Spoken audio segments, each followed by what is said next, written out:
अस्सलाम वालेकुम नाज़रीन, उम्मीद है आप लोग सब खैरियत से होंगे। सबसे पहले फार्मा गाइडलाइन चैनल को सब्सक्राइब करें, लाइक करें, शेयर करें और बेल आइकन को ज़रूर प्रेस कीजिएगा और अपना फ़ीडबैक ज़रूर दिया करें अगर आपको। अस्सलाम वालेकुम नाज़रीन, उम्मीद है आप लोग सब खैरियत से होंगे। आज जो मैंने प्रोडक्ट सेलेक्ट की है वो है यूरोडिनॉल।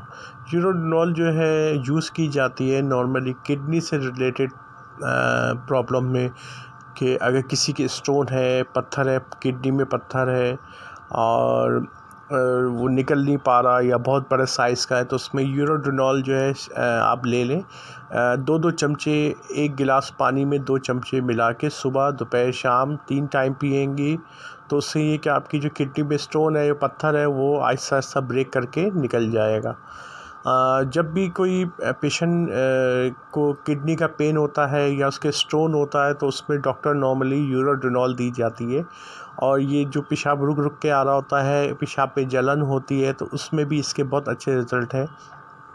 और इसके और भी दूसरे फ़ायदे हैं कि पेट में जो कीड़े होते हैं, जो पॉटी की जगह पे ख़ारिश होती है बच्चों को, बड़ों को, तो ये उसमें भी दी जाती है, क्योंकि एक कीड़ा होता है जो कि हमारी बड़ी आँत में रहता है, अंडे दे देता है, जिसकी वजह से ख़ारिश होती है और बहुत शदीद पेन उठ जाता है, तो ये भी उसको भी प्रिवेंट करती है। सेफ़ है, आप इसको यूज़ कर सकते हैं। अल्लाह हाफ़िज़।